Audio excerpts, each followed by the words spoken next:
बिस्मिल्लाहिर्रहमानिर्रहीम class 6 subject Kashmiri तो अस पान लेसन यथ नाव हसन शाह खूहीम आज परो अमुक मजीद ब्रो कन तो यह हेकु तुम सिक्स कश्मीरी अमकिस टेक्स्ट बुकस हेकु तुम पेज नंबर 40 पे वुचित दपान हसन शाह खूहीम तवारीख दान यानी यह हिस्टोरियन यह हिस्ट्री लेखन वोल तवारीख लेखन वोल कुस हसन शाह खूहीम तम लिख तवारीख फारसी नसरस मज फारसी जबान ये इंग्लिश जबान उर्दू अरबी हिंदी इथे कन पर्शियन ये फारसी वन पे वनोस फारसी तो फारसी मज लिख तवारीख अम सदिस तवारीखस तारीख हसन वनान दपान हिस्ट्री तवारीख हसन शाह खूहीम लिख तथ हसा तवारीख हसन वनान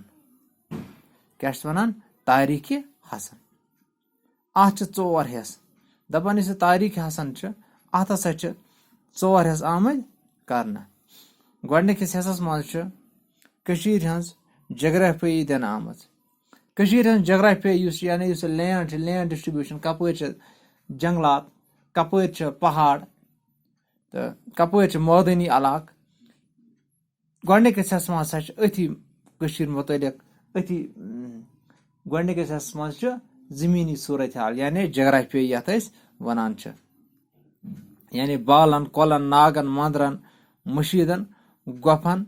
जानवरन तो जानवरन हंद हाल तथ मज लिखित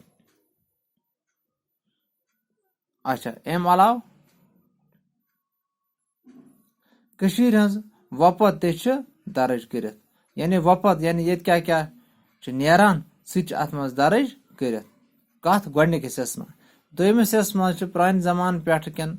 बादशाहन तो लुकन हंद हाल अहवाल यानी यम पथ काल पे प्रान जमान पे मज बादशाह ईसमित तिहद हाल अहवाल दोयमिस हिस्सस मज इस तारीख हसन अमकिस दोयमिस हिस्सस मज त्रेमिस हिस्सस मज अवलियान तो आस्थानन हंद हालात यानी यम ये वन पिरवर यम ये अवलिया ईसमित बे आस्थान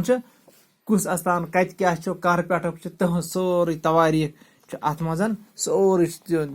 बड़ तफसीरन अमन मुतलिक लिखित त्रेमिस हिस्सस मज अच्छा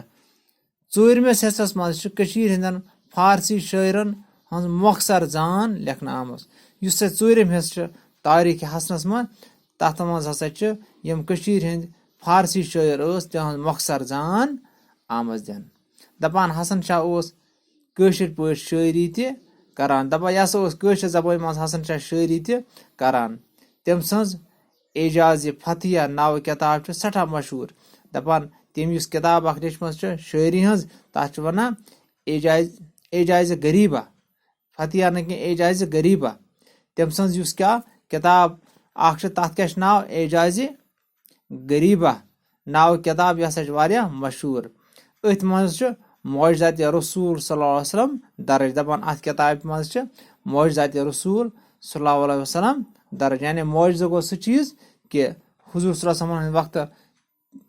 तिहंद महफिल मज या तुम यपर गसा तुथ चीज़ा गोमुत यह आम पे अकल मान कि इंसान सस तसवुरस मज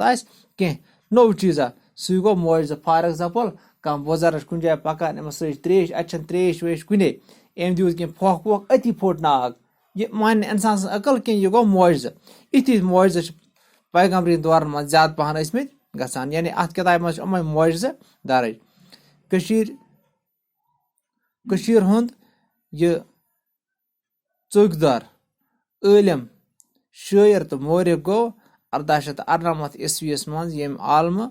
तम सज कबर गामर यथ रियासी कल्चरल अकाडमी पेवर लागनोमुत यानी दपान हसन शाह खूहीम यह गो यम आलम 1898 ईस्वीस मज तो अमस बाज़ाब्त रियासी कल्चरल अकाडमी यमो जियारत वियारत असल पे आमज बनाना तो इंशाअल्लाह पगह वो अमिक सवाल बाकी अस्सलाम वालेकुम।